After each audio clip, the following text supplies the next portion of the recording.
कुर्बान जाए आका अलैहिस्सलाम की अजमत के, मेरे नबी की रहमत के सदक़े जाएं। अल्लाह ने कहा फ़खुलिक़्ता मोहम्मद, मैंने मोहम्मद को पैदा किया है अपने तारुफ के लिए। किसके लिए? अपने तारुफ के लिए मैंने मोहम्मद को पैदा किया और मोहम्मद के लिए मैंने सारी कायनात को पैदा किया है। हबीब अगर तू ना होता तो कुछ ना होता, सारे जहां मैंने तेरे लिए बनाए हैं। और हबीब सारा जहां मेरी रिजा चाहता है, मैं तेरी रिजा चाहता हूं। सब मुझे राजी करते हैं और मैं तुझको राजी करना चाहता हूं।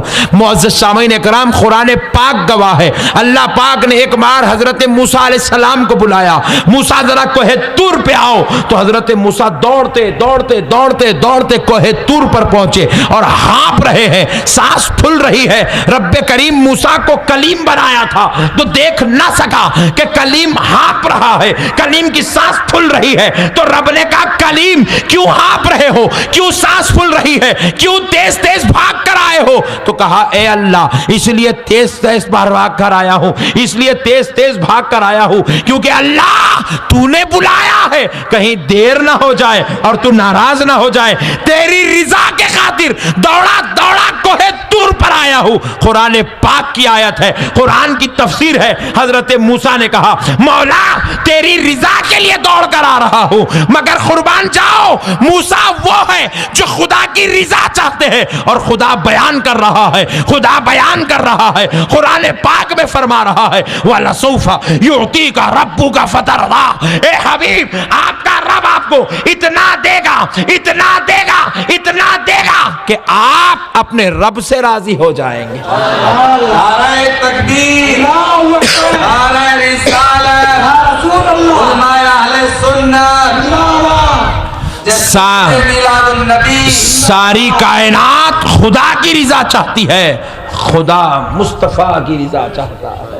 ये शान मुस्तफ़ा है। अब ऐसा नबी मिला है, मिलाद नहीं मनाएंगे तो और क्या करेंगे, जश्न मिलाद नहीं मनाएंगे तो और क्या करेंगे। और खुदा की कसम इस नबी की मिलाद, इस नबी की आमद पर तो मिलाद और जश्न मिलाद और जुलूस मिलाद तो होना ही चाहिए दोस्तों, क्योंकि ये वो नबी है जो पैदा तो हुआ है मगर औरों की तरह नहीं, औरों की तरह नहीं है। आप हम जब पैदा हुए थे तो हमारे जिस्मों पर नजासत लगी हुई थी, हमारे जिस्मों पर गलाजत लगी हुई थी। दाई माँ हमें ले गई है, नर्स हमें ले गई है और नहला धोला कर पाक को साफ की है। पाक को साफ करके दादा जान के गोद में लाकर डाली है, नाना जान के गोद में डाली है। तो दादा और नाना ने कलेजे का टुकड़ा समझकर कलेजे से लगाया है। मगर दोस्तों हम जब दुनिया में आए तो नजासत और गलाजत ने हमें घेरा था, मगर आमिना का लाल भी दुनिया में आया है, आमिना का बेटा भी दुनिया में आया है, फातिमतुज़ ज़हरा का बाबा भी दुनिया में आया है। मगर जब मेरा नबी दुनिया में आया है, खुदाए रब्बुल जलाल की कसम, दुनिया की कोई जमात का मुल्ला नहीं बता सकता कि मेरा नबी जब आया है तो उसके जिस्म पर कोई नजासत लगी हुई थी या कोई गलाजत लगी हुई थी या कोई नापाकी ने उसे घेरा था। अल्लाहु अकबर कबीरा। मेरा नबी जब आ रहा था, मेरा नबी जब पैदा हो रहा था, नबी की फूफू पानी गर्म करके कंधे पर उठाकर हजरत आमिना के घर ले जा रही थी तो रब की बारगाह से आवाज आती है, ए अस्मा किधर जा रही हो, ए अस्मा किधर जा रही हो? वो कहती है मेरे भाई अब्दुल्ला के घर, उसका बेटा पैदा होने वाला है, आमिना के घर जा रही हूं ताकि पैदा होने वाले को गुस्ल दे दूं। तो बारगाह इलाही से जवाब आता है, ए अस्मा जानती है वो पैदा होने वाला कौन है? तो हजरत अस्मा ने कहा नहीं जानती। तो कहा सुन ले, बस इतना जान ले, वो पैदा होने वाला और बच्चों की तरह नहीं है जो हालत नापाकी में पैदा हो और तू उसे गुस्ल दे दे, बल्कि सुन ले उसका रब उसको जन्नत से गुस्ल दे के पाक लिबास पहना के पैदा कर रहा है। नारे तकबीर, नारे रिसालत, इलादत मुस्तफा, शान मुस्तफा, मज़हबान मुस्तफा, जश्न ईद मिलादुन नबी, हज़रत अल्लामा अहमद नक्शबंदी साहब क़िबला। आमिना का लाल दुनिया में आया जरूर है मगर पाक होकर, जन्नत से गुस्ल लेकर। दुनिया का हर बच्चा पैदा होता है बरहान की हालत में, नंगा, बरहाना जिस्म के साथ पैदा होता है, उसके जिस्म पर कोई कपड़ा नहीं होता, उसके जिस्म पर कोई कपड़ा नहीं होता, मगर कुर्बान जाएं आमिना का लाल पैदा हुआ है तो बरहाना पैदा नहीं हुआ है। आमिना का लाल पैदा हुआ है तो नंगे जिस्म के साथ पैदा नहीं हुआ है। मेरा नबी पैदा हुआ तो हजरत आमिना फरमाती है कि मेरा बेटा जन्नती सफेद लिबास में लपटा हुआ पैदा हुआ है। जन्नती लिबास में हुजूर पैदा हुए।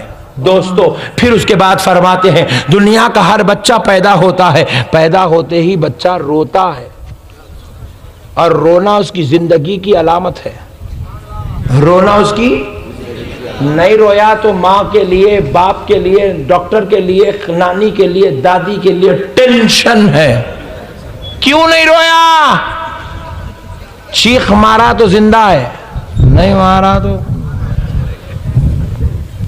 ये दुनिया के बच्चे हैं जो पैदा होते हैं तो रोते हैं, मगर मेरा नबी पैदा हुआ रोता हुआ नहीं। आमिना का लाल पैदा हुआ है तो रोता हुआ पैदा नहीं हुआ। आमिना का लाल बिलबिलाता पैदा नहीं हुआ। आमिना का लाल चीखा मारते पैदा नहीं हुआ। हजरत आमिना फरमाती है, सीरतुल हलबिया में लिखा है, आमिना फरमाती है, ताबईन ने सीरत को लिखा है, आमिना फरमाती है मेरा बेटा लख्त जिगर पैदा हुआ तो मैंने देखा कि उसकी आवाज मुझे सुनाई नहीं दे रही है। मैं परेशान हुई, अपने लख्त जिगर को देखना चाहिए कि वो रोता क्यों नहीं है, वो आवाज क्यों नहीं करता है, वो कोई बात क्यों नहीं करता है। तो मैं क्या देखती हूं, मेरा लख्त जिगर रो इसलिए नहीं रहा है क्योंकि वो सजदे की हालत में पैदा हुआ। कैसे पैदा हुआ? कैसे पैदा हुआ? सजदे की हालत में हुजूर जलवागर हुए हैं। अल्लाह अल्लाह। हजरत आमिना फरमाती है मैंने जब अपने प्यारे को देखा वो सजदा कर रहा है और सजदे में होठ हल रहे हैं, होठ हल रहे हैं, मेरे दिल को चैन आया, मेरा बच्चा बोल रहा है, होठ हल रहे हैं। आमिना कहती है मेरा बच्चा बोल रहा है। जब मैंने अपने बच्चे के होठों के करीब अपने कानों को ले गई तो मैं क्या सुनती हूँ, शायद मेरा बच्चा कुछ बोल रहा है, कुछ बोल रहा है। मैंने चाहा कि क्या बोल रहा है तो मैंने क्या सुना, मेरा बच्चा कुछ और नहीं, रब्बी हबली उम्मती बोल रहा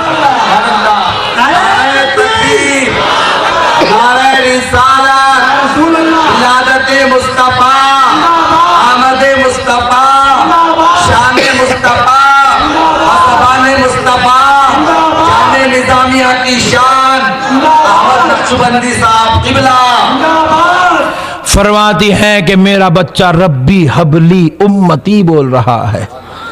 क्या बोल रहा है? जरा जोर से बोले, जरा जोर से बोले, रब्बी हबली उम्मती बोल रहा है। अल्लाह अल्लाह, कुर्बान जाए।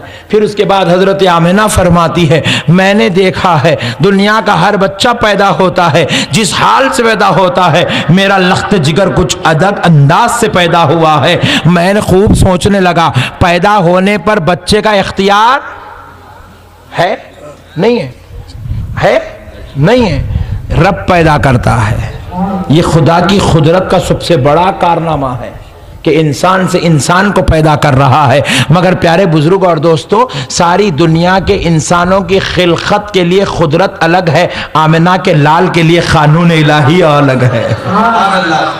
आमिना के लाल की बात आती है तो कुदरत इलाही तब्दील हो जाती है, अल्लाह अपना कानून बदलता है। कहा सुबह का बच्चा रोते हुए जाएगा, आमिना का लाल उम्मत को याद करता हुआ जाएगा। और नबी ने क्या कहा, रब्बी हबली, रब्बी हबली उम्मती, उम्मती। और इस बात पर सुन्नियों को नहीं, वहाबियों को भी इत्तेफाक है। वहाबिया भी लिखे अपनी किताब में रब्बी हबली उम्मती बोले, सरकार रब्बी हबली उम्मती बोले। तो बोला तू कितना दीवाना है रे, तू बोलता मगर समझता नहीं। कहीं को नहीं समझता। बोलो खतमल्लाहु अला कुलूबिहिम व अला समइहिम व अला अबसारिहिम गिशावतुन व लहुम अज़ाबुन अज़ीम। अल्लाह कह रहा है जब हम किसी को अज़ाब अजीम में मुबतला करना चाहते हैं तो उसके दिलों पर मुहर लगा देते हैं, उसकी समात पर मोहर लगाते हैं, उसकी बसारत पर मोहर। अजाब अजीम में मुबतला करना चाहते हैं तो उसके दिलों पर मोहर लगा देते हैं, उसकी समात पर मोहर लगाते हैं, उसकी बसारत पर मोहर लगाते हैं। वो देख सकता मगर हिदायत नहीं पा सकता, वो सुन सकता मगर हिदायत नहीं पा सकता। उसके दिल पर हम मोहर लगा दी, अच्छी बात यहां तक नहीं उतरती। हुजूर क्या बोलते आए, रब्बी हबली, याद रखो। देखो